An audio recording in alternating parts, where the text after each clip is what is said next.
L'école est aujourd'hui une institution complètement folle, et qui en plus sait qu'elle est folle, et qui est d'autant plus folle qu'elle le sait. Bien sûr, beaucoup de monde parle de l'école, beaucoup de monde d'ailleurs, l'éducation nationale bashing, c'est un sport depuis un moment. C'est pas là-dedans que je veux m'inscrire.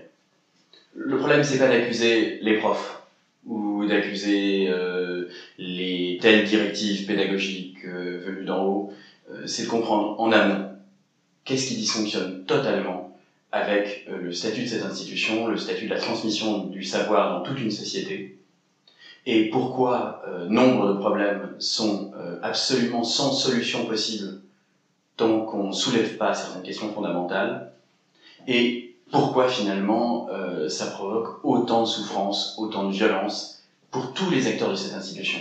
Et du coup, cette vidéo, et sans doute je finirai pas avec une seule vidéo, d'une certaine manière, je l'ai dédiée à tous ceux qui en souffrent, mes anciens collègues, profs, parce qu'il y en a beaucoup qui voient bien que ça marche pas, qui ont du mal et qui cherchent, qui se cognent, les élèves, c'est très violent pour les élèves ce qui est en train de se produire, les parents qui sont souvent pris en otage de la folie de tout ça.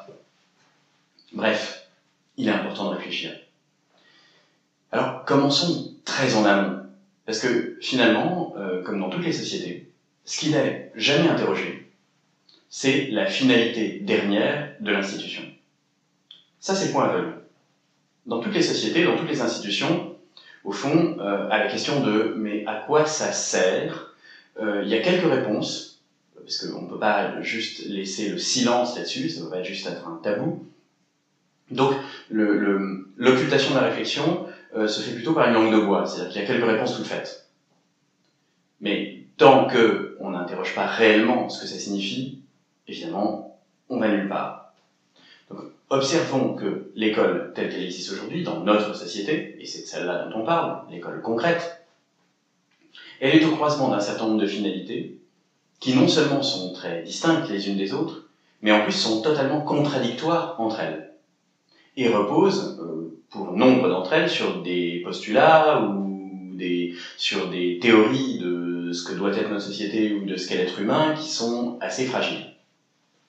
Alors, si on le prend même historiquement, la première fonction de l'école de la République, la première fonction explicite en tout cas, parce qu'il y avait d'autres fonctions implicites, mais la première fonction explicite au moment où la Troisième République a fondé cette institution dont nous héritons aujourd'hui, c'était de former les citoyens.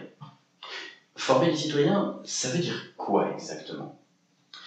Il y a là-dedans quelque chose qui est la continuation au fond de l'idéal des Lumières, c'est-à-dire il y a l'idée que si la souveraineté c'est le pouvoir de faire des lois en philosophie politique, donc si la souveraineté appartient au peuple, par le biais du vote, donc si la souveraineté appartient au peuple, plus le peuple va être éclairé, plus il va pouvoir prendre des décisions, du coup, éclairées. C'est-à-dire plus le peuple va avoir les moyens, les outils, la connaissance permettant de réfléchir aux choses qu'il faut décider pour bien faire de la loi, plus il y a de chances que la loi soit bonne. Ça, c'est un idéal 18e-iste, c'est exactement l'idéal qui a présidé à l'écriture de l'encyclopédie par Diderot et d'Alembert. Je rappelle que l'encyclopédie, c'était un projet politique.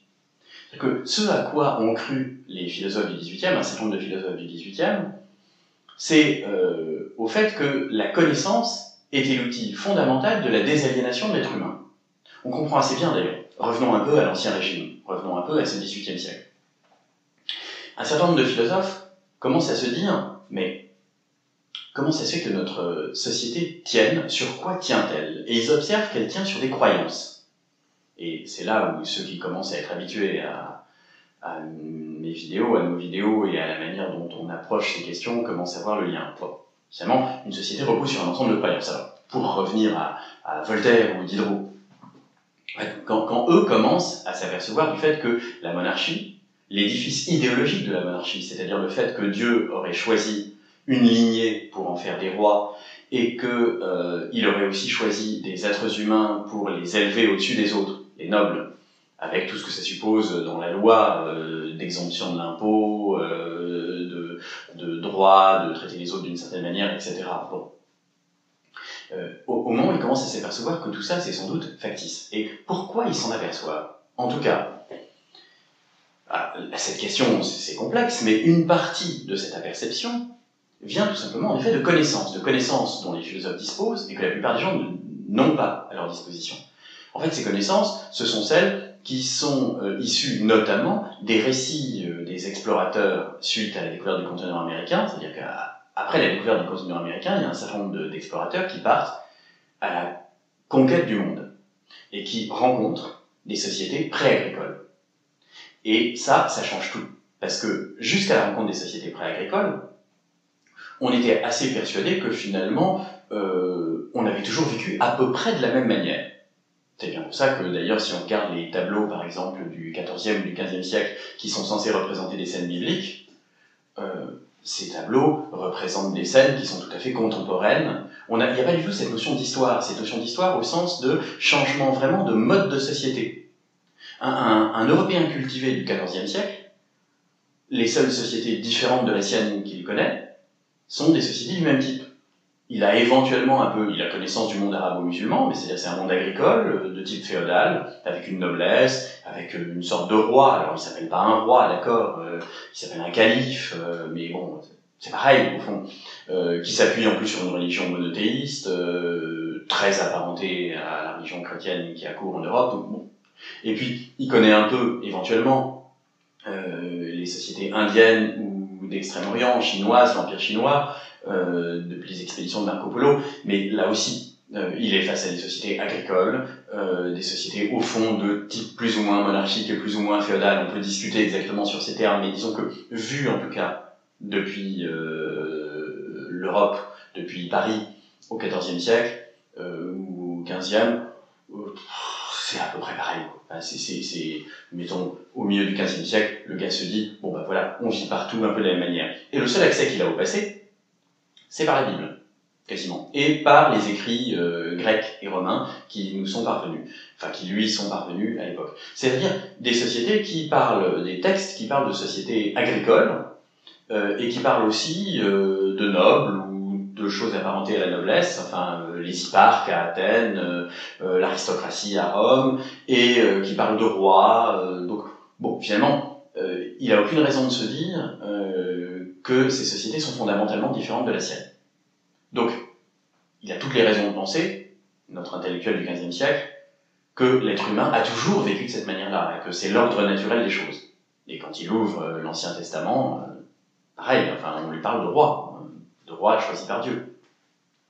Et puis, il y a la découverte de l'Amérique, il y a la découverte des sociétés tribales pré-agricoles. Des Amérindiens d'Amérique du Sud, puis d'Amérique du Nord, et puis ensuite de populations mélanésiennes, de l'Afrique subsaharienne, qu'on commence aussi à découvrir, bon, bref. C'est-à-dire de sociétés qui, pour le coup, fonctionnent de manière totalement différente, où il n'y a parfois pas de roi, où les règles matrimoniales, les règles sociales, les règles de propriété, tout est complètement différent.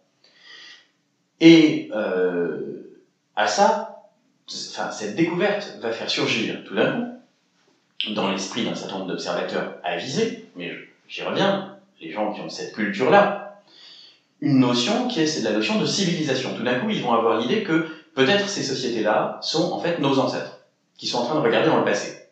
Ce qui est une révolution conceptuelle majeure. Il faut bien imaginer, tout d'un coup, on bascule dans une toute autre représentation des choses.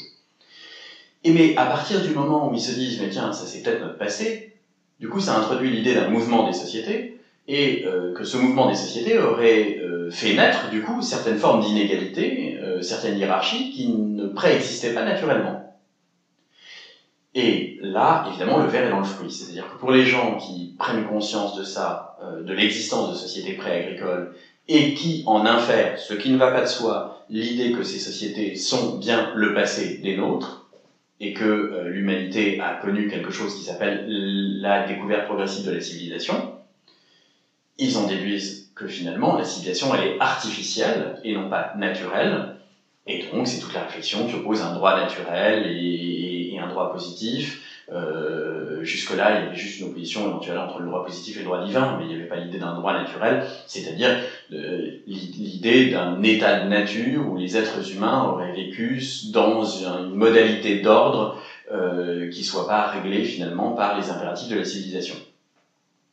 Idée très contestable, idée contestée et battue en brèche ensuite, quelques siècles plus tard, par l'anthropologie. Il n'existe pas de sauvage, mais ça, c'est un autre chapitre.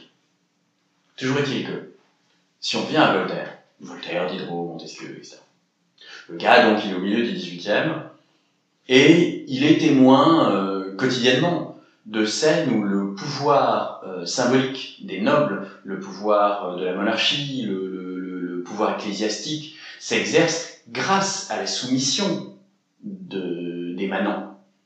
Je veux dire, quand vous lisez, mais je sais pas, Alexandre Dumas, enfin, c'est un noble du XVIIe ou du XVIIIe qui, par exemple, est en retard.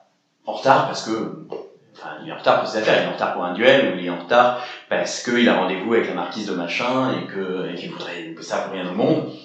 Ça ne dérange pas du tout de mettre son cheval au grand galop dans les rues de Paris ou d'ordonner à son cocher de faire fouetter les chevaux et de mener grand train dans les ruelles parisiennes. Avec le risque, évidemment, de renverser un bourgeois, ce qu'on appelle un bourgeois, qui est en fait un non-noble, un artisan, un manant, une fille de rien, un enfant. Et s'il le renverse, si la voiture renverse un manant, elle ne s'arrête même pas forcément. Genre, l'enfant, il a le crâne fracassé, bah, c'est une chose qui arrive.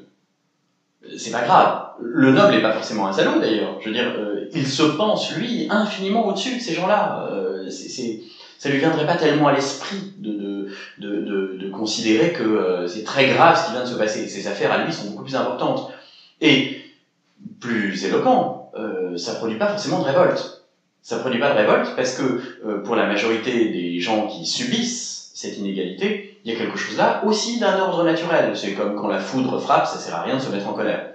C'est comme ça. Les grands seigneurs sont infiniment au-dessus. Et on ne se met pas en colère contre eux. On déplore, on se lamente, ça. Je caricature évidemment.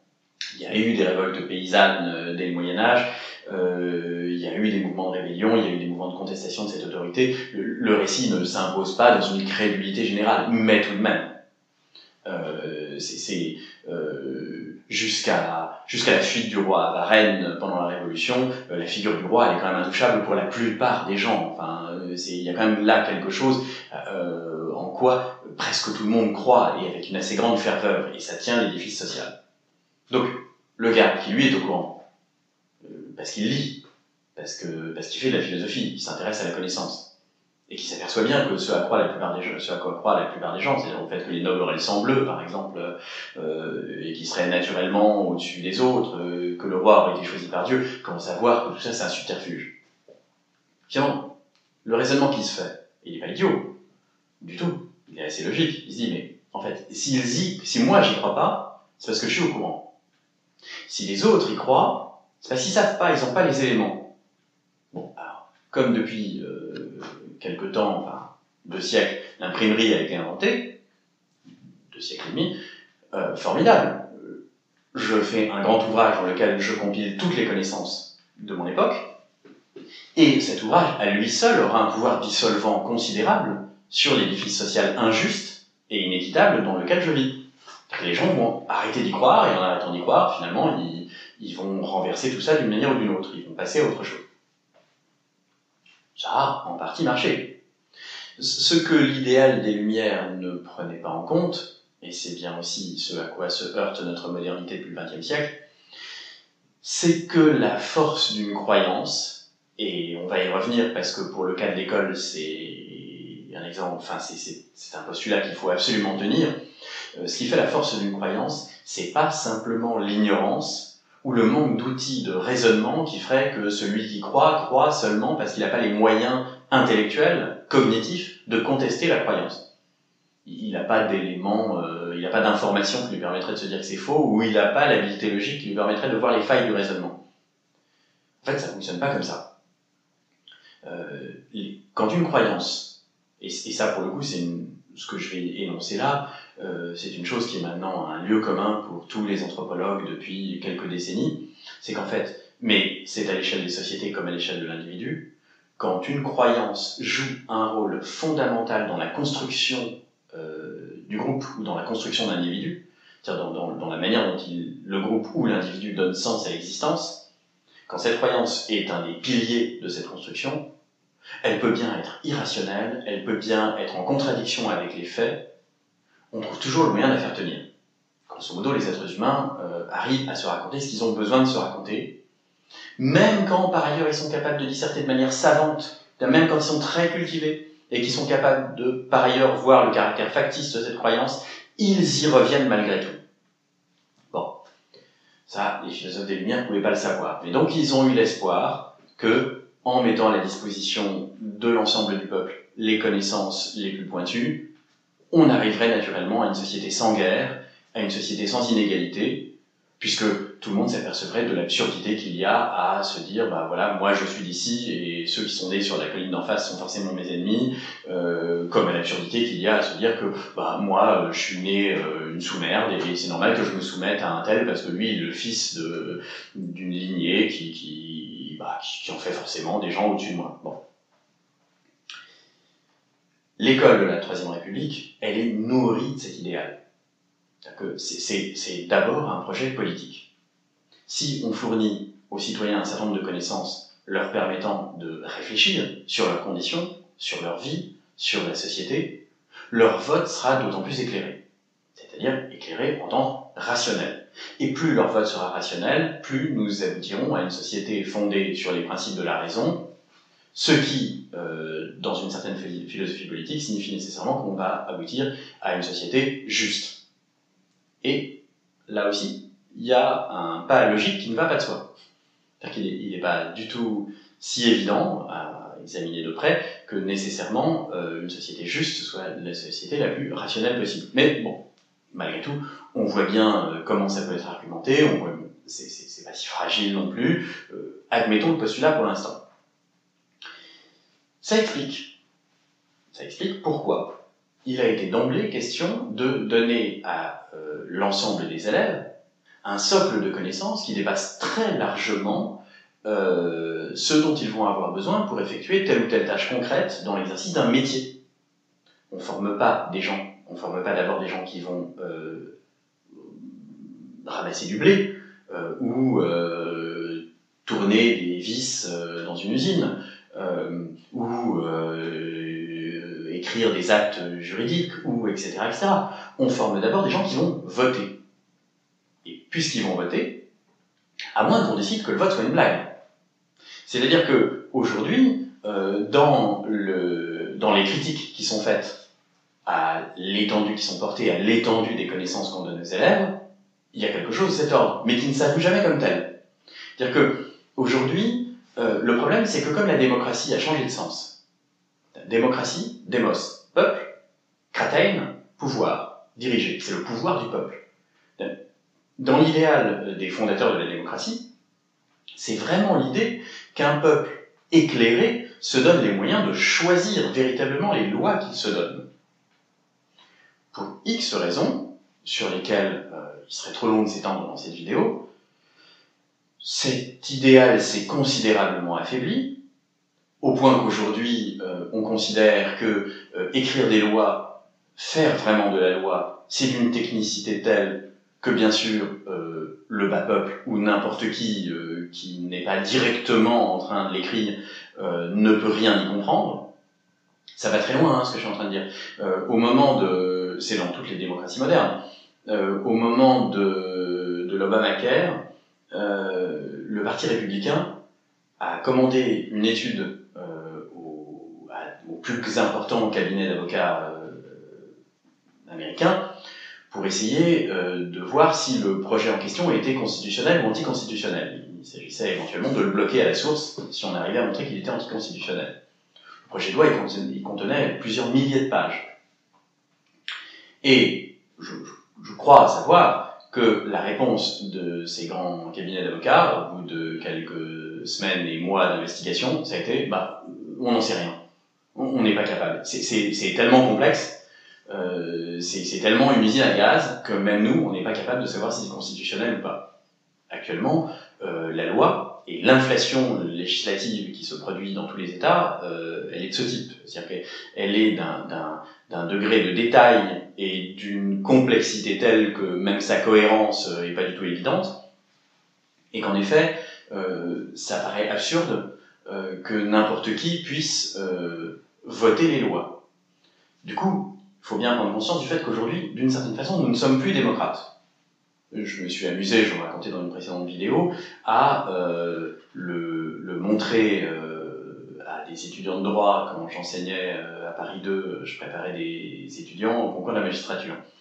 Et évidemment, quand on est étudiant quand on passe au concours de la magistrature, évidemment, tout le monde là-dedans est démocrate et républicain. Enfin, la démocratie, ça fonctionne dans notre discours depuis un certain nombre d'années comme un talisman. C'est le bien. Et ce qui n'est pas démocratique, c'est mal. Bon. Et je m'amusais à leur montrer qu'ils n'étaient pas démocrates. De façon très facile. Hein. C'est-à-dire que je leur posais la question, je leur disais, est-ce que vous êtes d'accord qu'une démocratie directe, c'est-à-dire une démocratie où les gens, le peuple, vote directement pour les lois, c'est plus démocratique qu'une démocratie indirecte. Une démocratie indirecte, c'est on vote pas pour les lois, on décide pas, on prend pas les décisions, on vote pour des gens qui, eux, vont décider. Et ça va de soi que dans une démocratie indirecte, il y a cet intermédiaire qui fait que ceux qu'on a élus, on sait jamais s'ils vont vraiment faire ce pourquoi on les a élus. C'est une évidence. À moins que ce soit un mandat impératif, mais précisément, les démocraties modernes ne fonctionnent pas avec des mandats impératifs. C'est-à-dire qu'on vote pas pour un gars pour qu'il applique exactement ce programme-là. On vote pour le gars présente un programme, le gars ou la fille, on vote pour lui ou pour elle, et puis après, il ou elle fait un peu ce qu'il veut, il n'a pas de compte à rendre. Il ou elle est élu pour un certain nombre d'années, avec toutes les dérives possibles, tous les mensonges, etc. Bref, des dérives qui étaient déjà critiquées en Grèce, à Athènes, au 5e siècle avant Jésus-Christ. Bon. En tout cas, il va de soi donc qu'une démocratie directe, c'est plus démocratique. Il y a plus de garanties que le peuple décide véritablement, et que sa décision ne soit pas accaparée par une poignée de gens qui sont censés le représenter. Là-dessus, les étudiants étaient tout à fait d'accord. Ensuite, je leur demandais, pourquoi on ne fait pas une démocratie directe? Et la première réponse qui leur venait, c'était une réponse pratique. C'était de dire, oui, mais c'est compliqué, on ne va pas réunir tout le monde. Enfin, en France, on est des dizaines de millions, on ne va pas réunir tout le monde à chaque fois qu'il y a une décision à prendre. Qui est très exactement l'argument qui a été employé pendant des siècles et qui est l'argument au nom duquel Rousseau, par exemple, qui lui voulait absolument une démocratie directe, prônait le fait qu'il fallait que les États soient de taille réduite. L'État devait être à l'échelle d'une commune. Son idéal, c'était Athènes, ou la commune libre de Genève, c'est-à-dire avec la possibilité vraiment de réunir tous les citoyens régulièrement pour prendre les grandes décisions. Bon, à main levée, enfin... Sauf que cet argument, aujourd'hui, il est caduc, l'argument technique. Parce que précisément, depuis l'invention d'Internet, on peut très facilement imaginer un système de référendum. On pourrait se faire imaginer que, par exemple, chaque jour, il y ait une heure prise sur le temps de travail où chacun s'identifie par empreinte digitale ou etc., par un code sur un ordinateur, et qu'il ait accès à un poste de travail sur lequel, du coup, il vote pour les principales décisions du jour de l'État. Donc, techniquement, c'est faisable. Peut-être un peu compliqué, mais même pas forcément tant que ça. Et donc, quand je leur demandais, mais pourquoi on le fait pas? Est-ce que vous voudriez qu'on le fasse? Alors, ils tous horrifiés, ils disaient, non, évidemment, non. Ah, d'accord, pourquoi? Donc, la réponse qui venait invariablement, c'était, ah oui, mais ce serait le bordel. Enfin, les décisions seraient complètement erratiques. En fait, les gens, ils sont incapables de décider. Ah. Bon, donc, c'est là que je m'arrêtais et que je leur disais, voilà. C'est exactement au nom de cet argument que Montesquieu n'était pas démocrate. Il était républicain, mais pas démocrate. Il était aristocrate, au sens où il pensait que devait avoir le pouvoir de décider Aristoï, le petit nombre, les meilleurs. Non pas les nobles, hein. Montesquieu, les aristoïs pour Montesquieu, c'était pas les nobles, c'était pas les comtes et marquis et ducs de la cour. C'était ceux qu'on désignerait comme étant les meilleurs, les plus cultivés, ceux à même de décider rationnellement. Donc, il admettait de manière tacite, au fond, ce qui est présupposé par tout notre système aujourd'hui, c'est que le peuple, grosso modo, il est trop con. Bon. Si on va au bout de cette idée, on n'est plus démocrate. quand même, ou alors on change totalement le sens du mot démocrate. Démocrate, dans ce cas-là, ça veut, et d'ailleurs, pour la plupart des gens, démocrate, c'est juste maintenant la négation de la dictature. La démocratie, c'est pas du tout le pouvoir du peuple. C'est le droit, grosso modo, pour le peuple de contester, de s'exprimer, de manifester, le droit de pas être mis en prison parce qu'on n'est pas d'accord. Voilà, ça s'arrête à peu près là. Bon, mais ça, c'est pas de la démocratie, enfin, pas au sens strict en philosophie politique. Mais après, on pourrait dire, on ergote, on s'en fout. Oui, sauf que du coup, ça interroge, en effet, cette mission. C'est-à-dire, cette mission de l'école, qui est censée fournir des citoyens éclairés, est-ce que c'est une blague? Alors, si c'est une blague, en effet, du coup, ça n'a pas grand sens d'apprendre l'histoire, d'apprendre la philosophie, d'apprendre tout ça, etc. Enfin, il faut jeter ça au panier une bonne fois pour toutes. Si c'est pas une blague, il faut se poser la question de comment faire vraiment tenir ça. C'est-à-dire, comment construire les programmes, ou pas forcément les programmes d'ailleurs, comment construire l'enseignement et la transmission du savoir pour que ça fonctionne véritablement. Mais il est évident que cette réflexion ne peut pas être close sur elle-même. Ça ne peut pas être juste une affaire d'éducation. Elle s'articule très nettement au type de société dans lequel on veut vivre et à ce qu'on conçoit de la manière dont doit fonctionner notre société, si c'est ou pas une démocratie, et qu'est-ce qu'on appelle exactement une démocratie. Bon. Donc ça, c'est déjà le premier objectif. Historiquement, c'est un objectif fondamental. Mais, historiquement, toujours, il y avait un autre objectif, et qui était déjà complètement antagonique de celui-là. Si on repart sous la Troisième République, il ne s'agit pas simplement de créer des citoyens éclairés, il s'agit de leur donner l'amour de la nation. L'école est fondée à une époque où la France, le territoire français, sort de quasiment un siècle, depuis la Révolution française, de révolution et de guerre civile. Il y a la Révolution française en 1789, qui nous envoie jusqu'en 1815, la Restauration. Ensuite, il y a les journées de 1830, où une monarchie tombe. Il y a les journées de février puis de juin 48, là encore, révolution, trouble de l'ordre, et puis finalement constitution du Troisième Empire,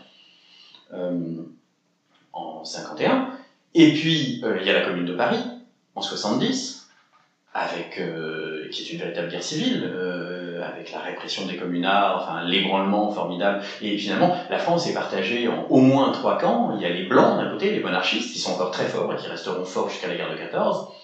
Il y a les républicains bleus, disons, ceux qui veulent une république, mais sans doute d'ailleurs une république censitaire, enfin en tout cas une république qui ne touche pas à l'ordre qu'on pourrait qualifier de bourgeois, enfin qui ne touche pas à la propriété et qui permettent surtout l'essor de l'industrie. Bon, il y a ces républicains-là. Et puis il y a la République rouge, la République sociale, celle qui veut l'égalité, celle qui veut éventuellement la mise en commun d'un certain nombre de propriétés, notamment de la propriété de ce que Marx appelle les moyens de production. Bon. 3 camps, où du coup le camp du milieu, les bleus, sont régulièrement soit du côté des blancs, soit du côté des rouges, et il y a une tension phénoménale, dont la moindre étincelle peut rallumer la mèche, pour voir ce qui se passe au moment de l'affaire Dreyfus, enfin bon. Donc, bien sûr que... Alors, sachant que tout ça, dans un élan où la constitution de la nation se fait aussi avec des ennemis. C'est-à-dire que dans un climat de rivalité considérable entre la France et l'Angleterre ou l'Allemagne, parce qu'il s'agit au fond de s'approprier le monde, c'est l'époque de l'épopée coloniale, et où il s'agit d'aller conquérir les endroits où il y a des mines, les endroits où il y a des plantations possibles, les endroits où il y a des matières premières, des ressources naturelles ou de la main-d'œuvre, d'aller les conquérir avant le voisin, avec des frictions régulières et l'évidence qu'à un moment ou à un autre, ça va basculer vers la guerre. Ajoutons à ça la nécessité de venger 1870, la défaite, et de récupérer l'Alsace-Lorraine. Bref, la constitution de la nation, c'est-à-dire la constitution de son unité, est un impératif fondamental de ceux qui créent l'école de la République. Mais qu'est-ce que ça veut dire, ça, la constitution de la nation? Qu'est-ce que ça implique? Ça implique déjà, d'une certaine manière, le contraire de l'idéal des Lumières, à certains égards. Parce que ça implique, non pas tant de s'adresser à la raison des individus, et d'en faire des citoyens rationnels, ça implique de s'adresser à leurs affects et de constituer la nation en objet sacré, quitte à fabriquer du mythe. Et donc, d'emblée, le ver est dans le fruit. D'emblée, l'enseignement de l'histoire, par exemple, qui est censé à la fois permettre aux individus de juger de manière rationnelle, de prendre des décisions éclairées au moment de leur vote, et de devenir des acteurs politiques conscients et éclairés, et lucides et rationnels, etc., etc. Et en même temps, l'enseignement de l'histoire est d'emblée conçu comme la transmission d'un récit qui a valeur de mythe, avec des rituels. La carte de France qui est affichée dans chaque salle de classe et dont on récite la liste des départements, la liste des fleuves, c'est un élément sacré, c'est un élément d'une liturgie, où il s'agit vraiment de raconter le mythe de la France pour fabriquer des Français, c'est-à-dire des gens tellement amoureux de leur patrie, que du coup, ils sont capables non seulement de se souder entre eux, d'oublier toutes leurs dissensions, mais aussi d'éventuellement aller mourir sur le champ de bataille pour récupérer l'Alsace-Lorraine et de détester les Boches en tant que Boches. Et quand je dis que ça passe par du mythe, c'est pas une petite expression. C'est en effet, très clairement, nos ancêtres les Gaulois, ça a été montré par un certain nombre d'historiens, la manière dont finalement la mise en récit de l'histoire de France, la mise en récit de la guerre de Cent Ans, la mise en récit de Jeanne d'Arc, etc., obéit beaucoup plus à une logique de mythe, avec une véritable géographie, c'est-à-dire la vie des saints, simplement c'est Sainte Jeanne d'Arc, c'est Saint Vercingétorix au lieu d'être Sainte Blandine, et on s'accommode assez aisément des faits, juste on raconte ce qu'on a besoin de raconter pour que les gens se sentent gaulois, des gens venus de partout.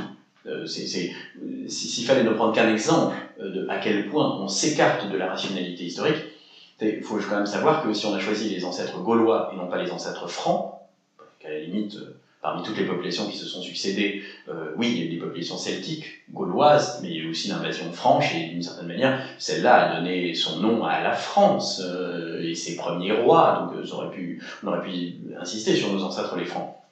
Sauf que les Gaulois, eux, ils avaient résisté à un empereur, Jules César, à l'époque,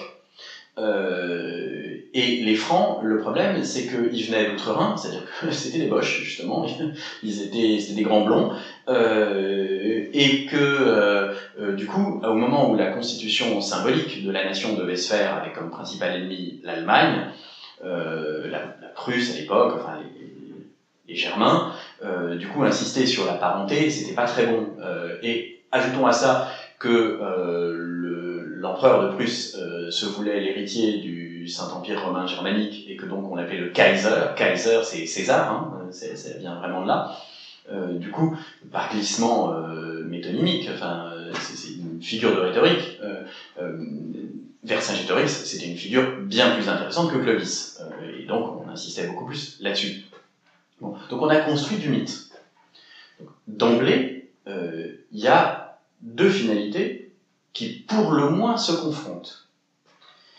Ajoutons à cela une troisième, qui est, elle, plus contemporaine, qui est plus du XXe siècle, mais qui est peut-être la finalité fondamentale aujourd'hui, qui est finalement de faire de l'école ce qui va permettre de justifier la hiérarchie sociale.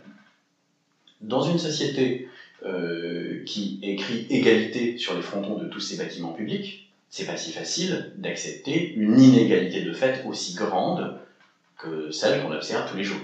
Il y a des gens richissimes, il y a des gens très pauvres, il y a des gens qui en plus sont richissimes en faisant pour certains des métiers très intéressants, et d'autres qui sont très pauvres en trimant comme des bêtes de somme. Bon. Donc c'est pas simple. C'est pas simple. Si le système de croyance, si le mythe de la société est un mythe égalitaire, c'est pas simple de le tenir, ça. C'est beaucoup plus facile dans une société où le mythe structurant est un mythe inégalitaire. La société traditionnelle indienne, par exemple, une société de caste. Bon, voilà, on explique d'emblée que les êtres humains sont fondamentalement inégaux. Si tout le monde arrive à y croire, ça tient. Mais si on explique que tous les gens sont fondamentalement égaux, et qu'en même temps, de fait, on est dans une société qui engendre des inégalités phénoménales, il y a une tension très grande.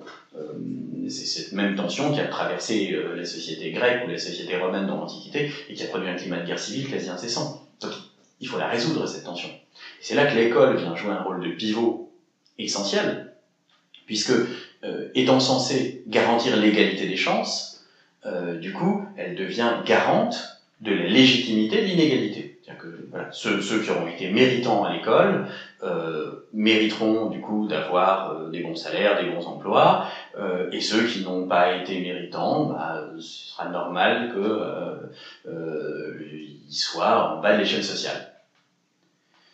Voilà une troisième fonction. Troisième fonction capitale, parce qu'elle fait de l'école donc une gare de triage, pour savoir qui va avoir un bon métier et qui ne va pas en avoir un, et surtout, elle en fait un élément fondamental dans ce qui va permettre à tout le monde d'accepter le fonctionnement de la société comme elle fonctionne. Sauf que cette troisième fonction, c'est un mythe, là aussi. C'est-à-dire que on sait depuis un bon moment que le rôle de l'école comme élément, comme moyen de l'ascenseur social et comme garante de l'égalité des chances, c'est au mieux quelque chose qu'on essaierait d'approcher asymptotiquement, mais dont on est extrêmement loin. Ça a été étudié, mais il n'y a pas besoin d'avoir lu Bourdieu. On le sait, que finalement, depuis longtemps, l'école, à bien des égards, elle ne fait pas grand-chose d'autre que d'enregistrer finalement la hiérarchie sociale telle qu'elle existe et de la reproduire. Bon.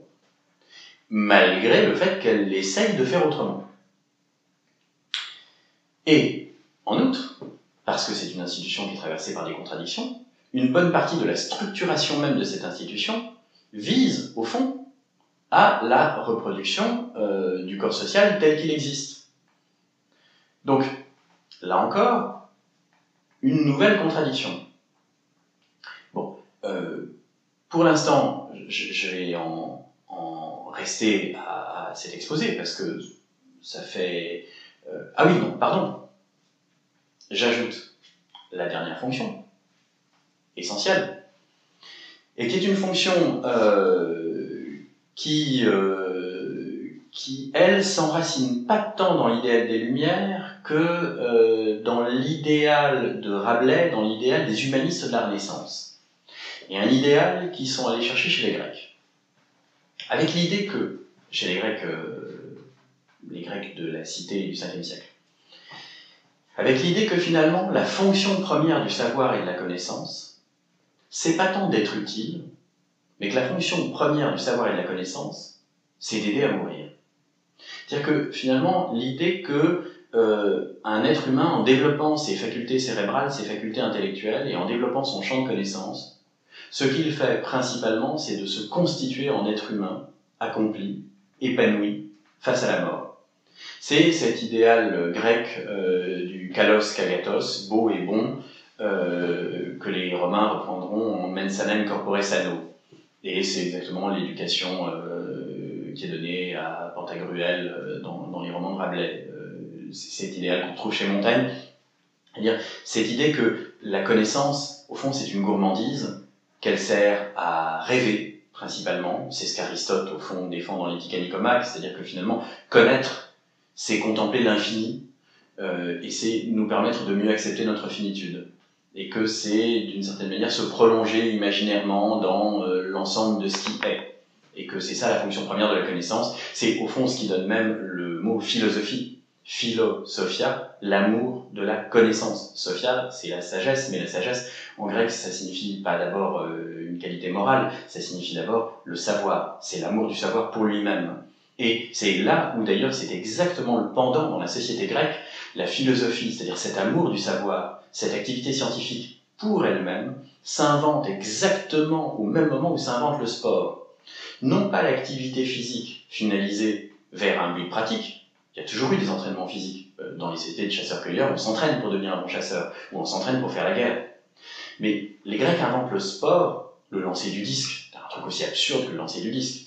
Ils inventent finalement la pratique quotidienne du sport au gymnasium, au gymnase, à l'endroit où on est gymnos, où on est nu, où on va s'entraîner tout nu. Justement parce qu'il ne s'agit pas tant de se préparer à devenir un bon guerrier, oui, accessoirement, mais il s'agit surtout finalement de développer toutes ses capacités, toutes ses potentialités. Il s'agit d'avoir un corps beau. Beau, c'est-à-dire harmonieux. Pas simplement pour le regard, mais harmonieux en ce qu'il bouge souplement, en ce qu'on en éprouve physiquement la puissance. Et que, du coup, exactement les mêmes qui vont au gymnasium le matin, ils vont faire de la philosophie l'après-midi, non pas pour acquérir des connaissances utiles, mais pour faire fonctionner leur esprit et pour finalement, dans le temps bref de l'existence, l'explorer sous toutes ses dimensions ou sous le plus de dimensions possibles. Et cet idéal-là, il est repris donc à la Renaissance et il est une part essentielle de ce qui se passe aujourd'hui dans l'éducation nationale, depuis l'école de la Troisième République, sauf qu'il est en contradiction flagrante avec les autres, au moins deux des autres, sinon les trois autres, dans la mesure où précisément lui suppose que le savoir doit être acquis d'abord pour lui-même, que sa fonction première est onirique d'une certaine façon, qu'elle a à voir avec le bonheur du sujet et non pas avec l'utilité de ce savoir. Il ne doit pas être soumis à d'autres perspectives. Donc, a fortiori, il ne sert pas d'abord à accomplir un métier. Donc, quand on brosse ce tableau, rien que là, on voit toutes les contradictions et toutes les fractures qui sous-tendent l'institution. En soi, qu'il y ait des contradictions n'est pas forcément gênant. C'est le rêve d'une institution parfaitement cohérente, c'est un rêve sans doute absurde. Mais en même temps, si on n'aperçoit pas comment elle joue, si c'est toujours un tabou, si on ne regarde pas de près ce qu'elle conditionne, ce dans quoi on se retrouve, c'est qu'en fait, régulièrement, tous les acteurs du jeu sont dans des situations de double contrainte, d'injonction contradictoire, c'est-à-dire essayent de faire deux choses à la fois sans apercevoir qu'elles sont totalement contradictoires, et que ça les réduit à une impuissance totale. Et je vais m'arrêter là-dessus, ce sera la partie, cette vidéo sera, disons, les fondements abstraits de la réflexion, mais je vais très vite embrayer sur les conséquences que ça a pour un prof dans sa salle de classe.